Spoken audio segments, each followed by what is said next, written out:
Welcome to Not Just Ads, the show where B2B brands discover how creator-led content drives pipeline, builds trust, and grows long-term brand equity. Each episode, we speak with business leaders, founders, and creators who are defining their categories.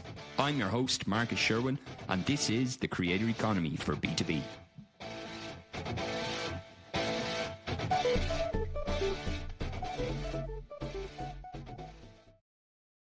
Hello and welcome to today's show of Not Just Ads, the Creator Economy for B2B. I'm delighted to be joined by Andy Crestodina, co-founder, chief marketing officer of Orbit Media. It's an award-winning digital agency based in Chicago. 2 decades. Andy has been in the business, I believe, 24 years, and he's guided thousands of businesses in their digital strategy, SEO, content marketing, website optimization, analytics. And also more recently, obviously, the use of AI as well in terms of how they can boost their business performance by leveraging AI.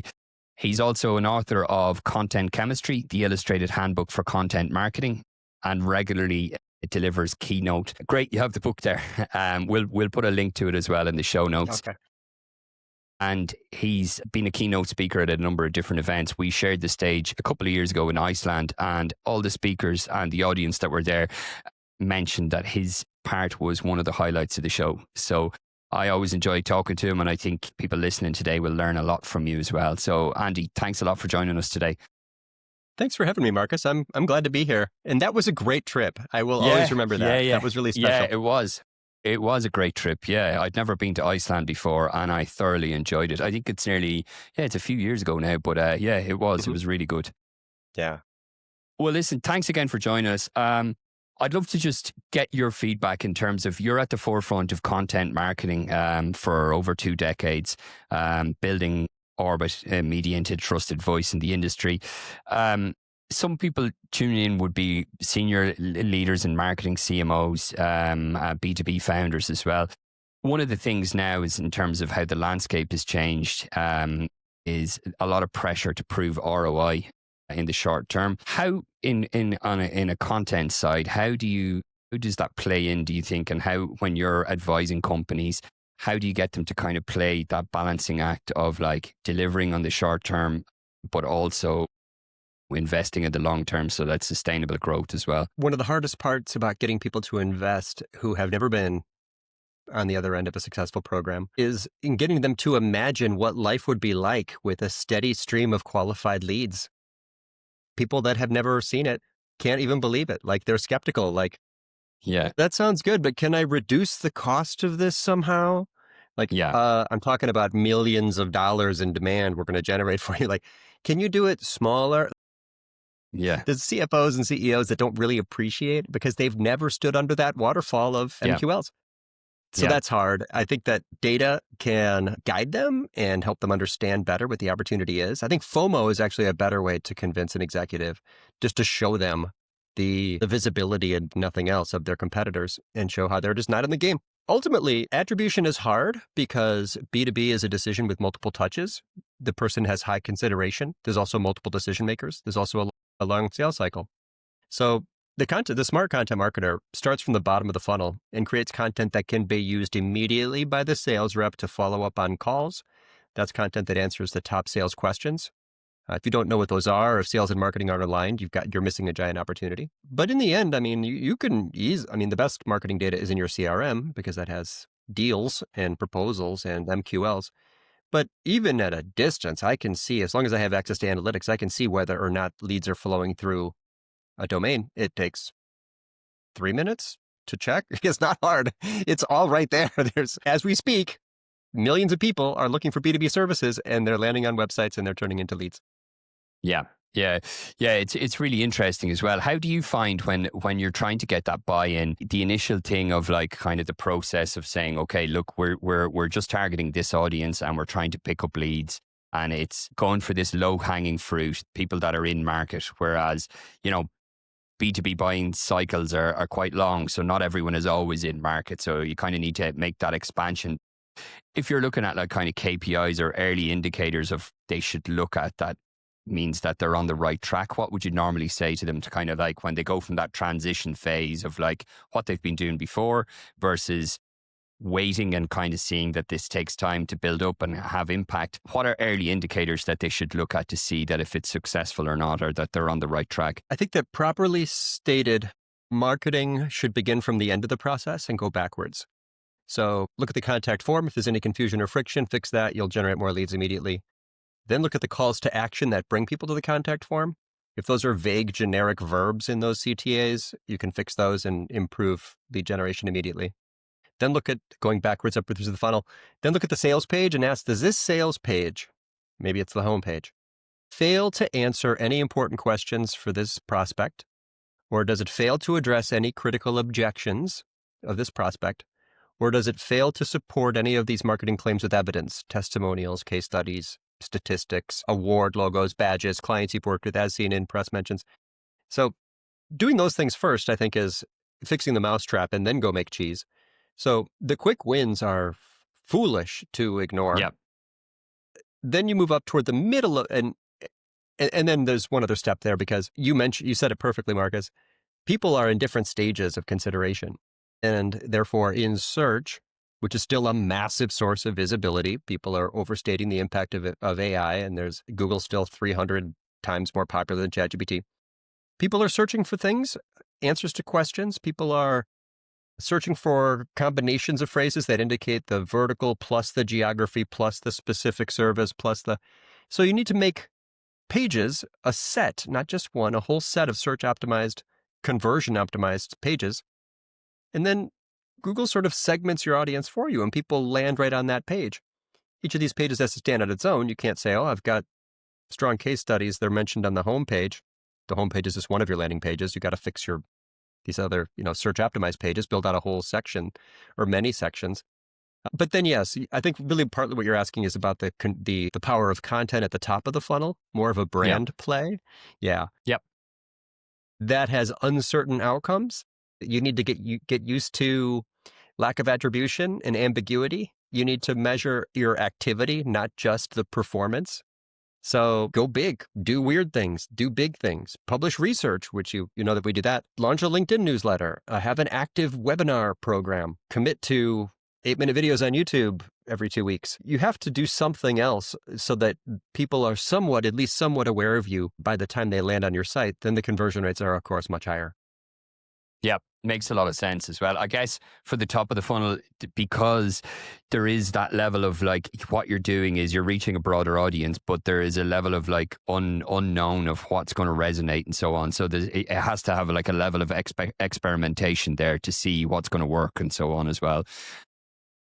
I'd love to talk to you a little bit then in terms of B2B and like the actual messaging, like you mentioned here about like pain points about what the customer's pain points are in terms of like what notes are from the sales team and the CRM and so on. How do you approach it in terms of if you're looking at pain points? Do you think a lot of companies are kind of talking about the same things and it's difficult then to stand out? Or if they actually go deeper with their customers, there is unique content there that can be useful? Or like, how do you, when they come to you and they say, look, everyone kind of sounds the same, we want to sound different. Like when somebody says that to you, I'm sure they do maybe, but what do you say to them? Well, we can't assume that your audience is consuming all the content out there. So even if something's a popular topic or an important thing or the flavor of the day, it may still very well be worth publishing. Put a little angle on it, give it your point of view, take a stand on it a little bit. I also think that if you worry that your blog looks like everyone else's blog, you need to be publishing on other websites. Who are your publishing partners? Where are you a contributing author?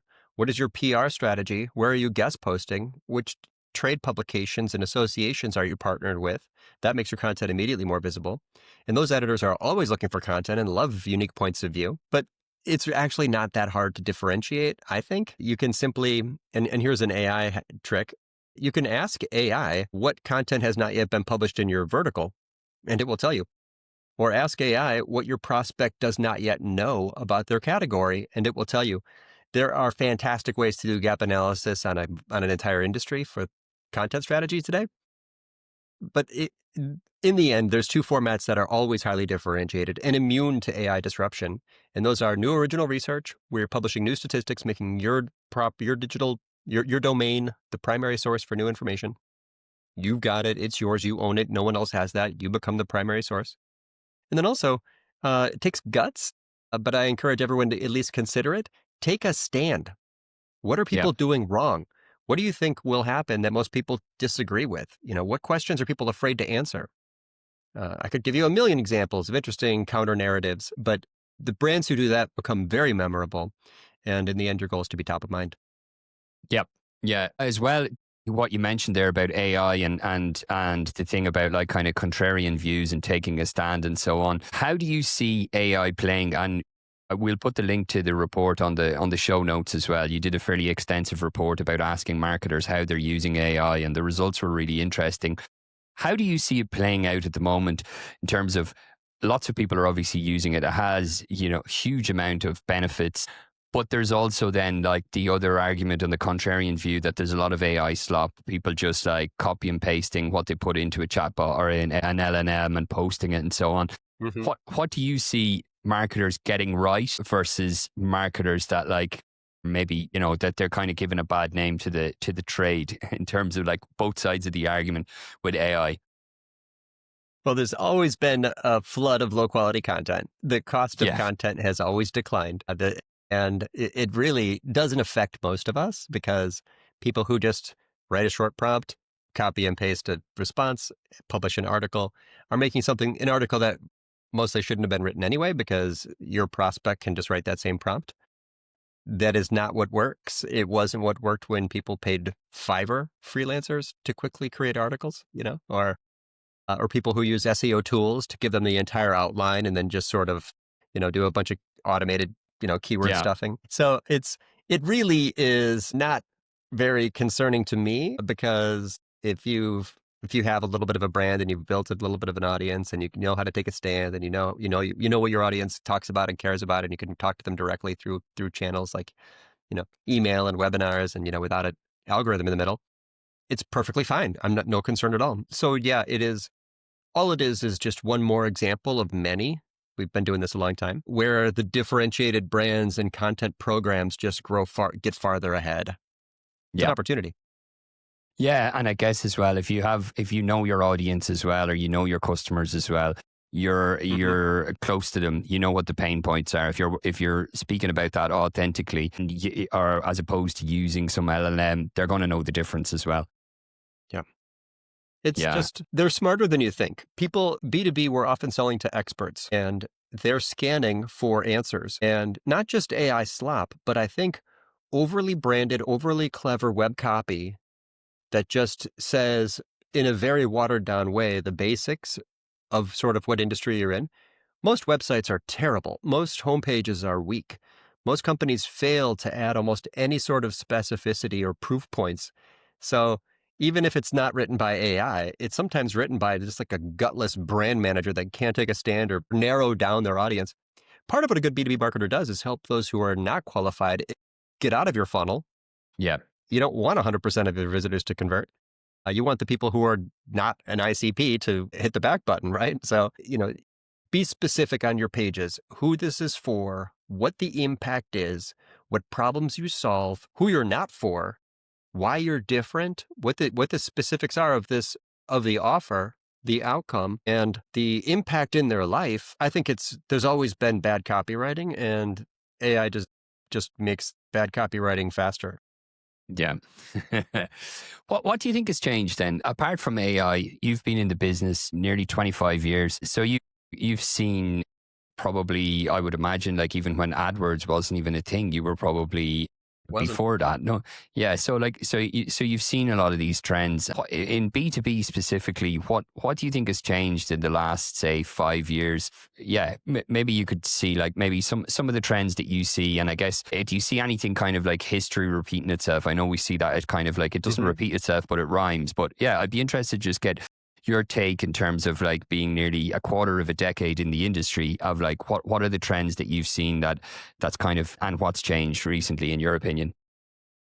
Well, there's been many huge changes to the internet in that time, into digital marketing, into user behaviors, mobile, social, search, AI, short form video, the content marketing in general, the new platforms.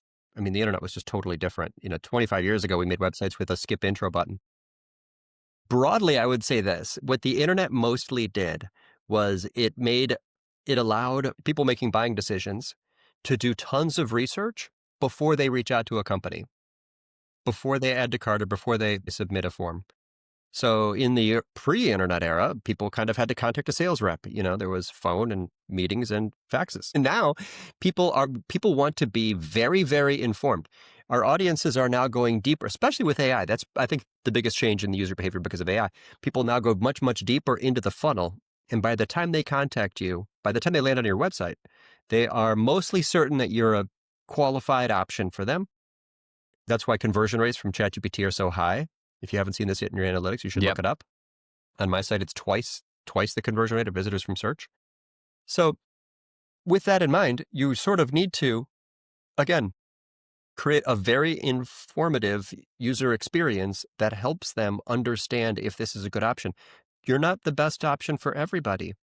Help people understand for whom are you the best option and make that a very strong case, even if the person doesn't scroll down. And if you look at a scroll heat map, you'll see like only 10% of people get down however far, and you might be discouraged by that. But remember, AI is reading it all. And when you make super detailed pages that answer every question about who you're good for, who you're not, your strengths, your weaknesses, your qualifications, the pain points you solve for, the job titles, who buy from you, that all gets ingested by the AI, and it helps AI guide people toward you even before they land on your on. Yeah. What do you think is key then for B2B companies before, like if we were having this conversation a few years ago, it would be, your ranking for Google ranking and so on. Do you think the fundamentals are kind of the same in terms of how they navigate, or are LLMs slightly, they're more advanced and so on, or do you think the fundamentals are very similar in terms of how you would rank previously for a search versus now versus a prompt, or like what are the key differences in your opinion? Well, SEOs are freaking out because they feel very disrupted. Specifically, they're upset about the click-through rates from organic search results declining. I think that's an old story. I've been tracking click-through rates declining in search results for 10 years. I collect screenshots of Google search results pages, and I could show you some from 10 years ago, and it's like 10 blue links. And today it's like piles of videos and other stuff. The AI overview is just yet one more of those. So that's an old story. So without predicting the future, though, I will say that just based on observation, that the way that people use AI is to help them make a decision, which is different from Google search, traditional search, which is help them find options. Again, AI is going to help them deeper into the funnel in the consideration stage. People are going to go to the web and say, make me a buyer's guide with charts and graphs and pricing information for companies in this category, and it will create for them a buyer guide. So your best chance of being in that is to make sure that you are adding everything possible to AI's training data, and that starts with your site.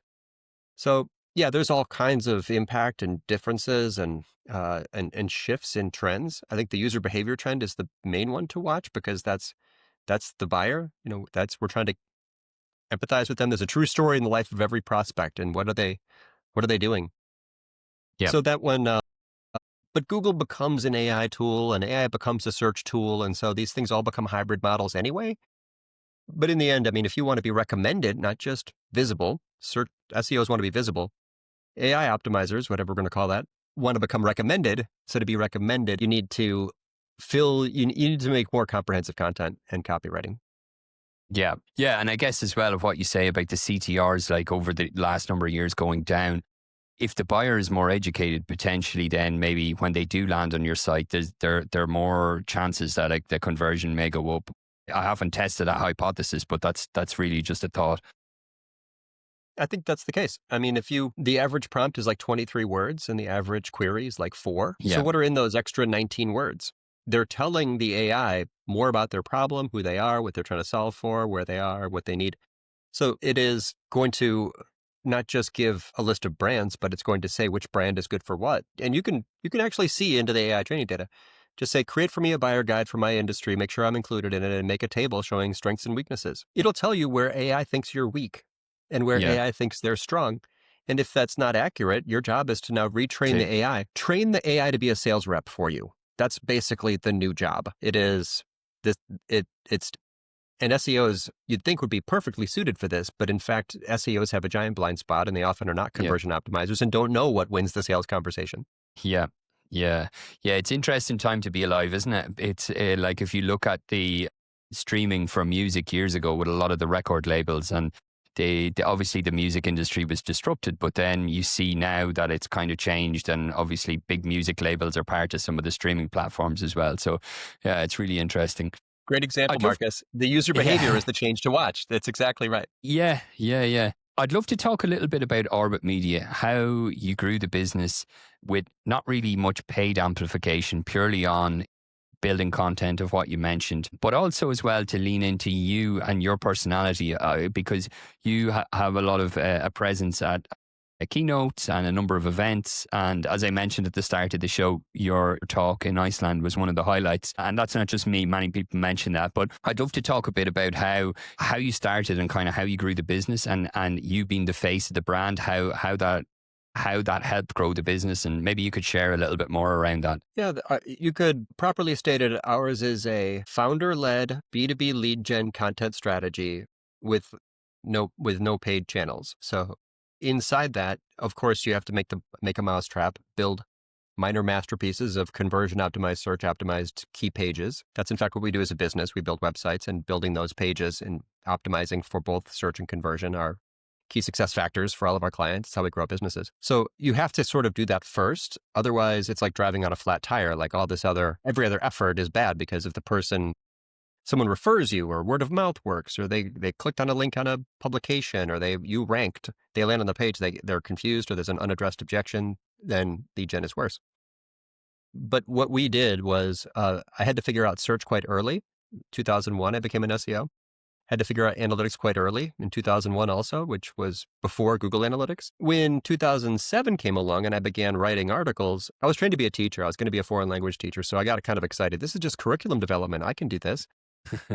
Ours is not really a thought leadership program. We're not like taking a stand. Our goal is to just make the most practical stuff. So when there's good feedback, it's like that was useful. It wasn't like that changed my thinking. No, I've written 650 articles. I give maybe 80 presentations a year. It's more travel than I'd like. I make probably 12 or 15 videos a year. I probably should do more of that. I try to be helpful in these ways on shows like yours. Thank you, Marcus. But there are 53 of us, and it's an $8.5 million company. And to do that, you need to generate leads every day. And that means creating this sort of ecosystem of these search and conversion optimized pages, highly differentiated content that attracts links, which creates a high domain authority website, which ranks for the competitive, valuable commercial intent key phrases. And then there's some brand play, like the LinkedIn newsletter, where we just put all of it's a weekly thing. And I work very hard at that and to make things that are more comprehensive than other programs. And somehow it all works out. Yeah, for sure. It does. It's a great success. What do you think? You touched on it earlier as well.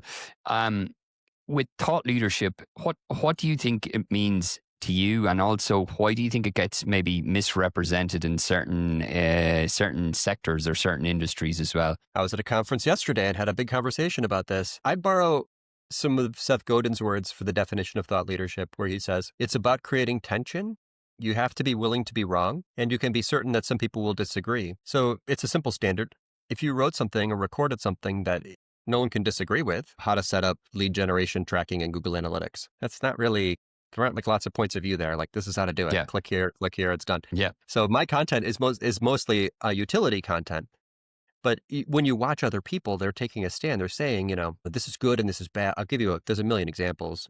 Coffee's better than tea, or, Google's stealing from content creators, or, streaming is better than download. I mean, any point of view, marketers overbuy technology. You could just, every one of those statements probably gave the listener a feeling.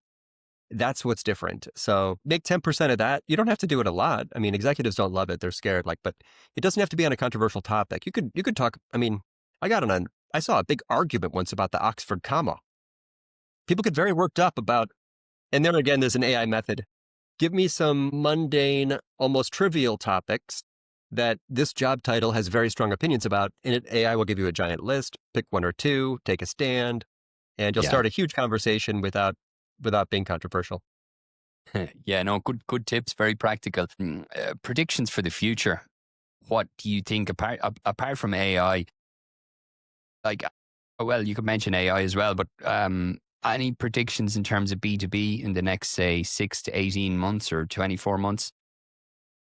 I think that there will be long term. I think there will be a trend away from browsers. I think that the web as a user experience will change. I think that people will be talking to AI more and getting recommendations more, just as just in conversations. I think people will become very intimate with their favorite agents and trust them a lot. People are going to trust AI a lot. So I think that websites become far more important in their ability to train AIs. I think PR becomes far more important because it expands your digital footprint and chance of getting mentioned and recommended. I think that there will be, video creators and influencers will have more power in the future because they have audiences that others want to borrow. So get started building up your personal brand or elevating some influencers internally. Those are all very probable, but it's really a tough time to predict. I mean, Yeah. that's why we do this stuff, right? It's fun and hard and Yeah, weird yeah, and uncertain. exactly. Yeah. One final question that you just mentioned as well about personal branding, and you have a very large following on LinkedIn. You've a well-known personal brand, but you also touched on in terms of people within the organization as well. How do you think organizations look at that in terms of being founder-led, or also maybe you have someone like that's on the senior leadership team? They're maybe not as active, maybe, but there are people within their team or within their organization that are. How do you think companies can lean into that, or how do you think any examples of companies that you see doing that really well? If you have executives who have job titles like CEO and they're not leveraging the PR benefits of that, then they are wasting part of the value of the job title. That sounds like thought leadership, right? You can disagree with me. CEOs are not supposed to be PR people, but they are. Every CEO, the bigger the company, the more the CEO is more or less a politician. They have to come out. They have to have a point of view on topics. I'm a member of the Economic Club of Chicago, and we have the biggest CEOs in the U.S. come through and present, and they sound a lot like politicians, right? They're ready to take on topics. Not at a much smaller level, most B2B companies. Just by having the CEO title gives you better opportunities to get visibility in PR and Forbes and get on stages and get clicked and opened. So just work with your marketing team to do little interviews and turn that into bylined articles and pitch those to places that it's not hard. It's important. It's a long-term investment. Don't look for ROI from that. Go to the gym, eat your vegetables, and write a guest post. Don't expect to know exactly which of those actions made what difference in your health or your brand. Just do them, Yeah. right? Yeah. That's actually a very good analogy, because I think the brand piece, sometimes it's always like, how do you measure it? How do you measure it? But nobody really asks you, if you go to the gym day on day, what's the uplift, or what's the uplift of eating vegetables? Exactly. So it's a very good analogy. Which of these push-ups is going to make me super fit? We all know that's not how it works.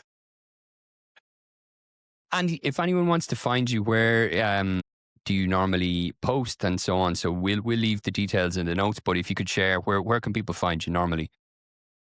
Well, on LinkedIn, my LinkedIn is pretty noisy. So the blue button says follow. But if you click on the dots and find it, there's a connect button, and just say, hey, Andy, I heard you on Marcus Sherwin's show. And that way we can hang out and talk. Orbitmedia.com is where I publish first. Everything that I've ever posted anywhere else is on there first. So you can get the latest there. That's a biweekly blog. Also, our YouTube channel is relatively active these days. The book is on Amazon. It's called Content Chemistry. I should be very easy to connect with. I try hard to make myself accessible. So Great. Anyone's welcome to reach out on any topic. Great. We'll leave all the links as well in the show notes as well. Andy, it was a pleasure talking with you today. Thanks very much for joining us on the show. Thank you, Marcus.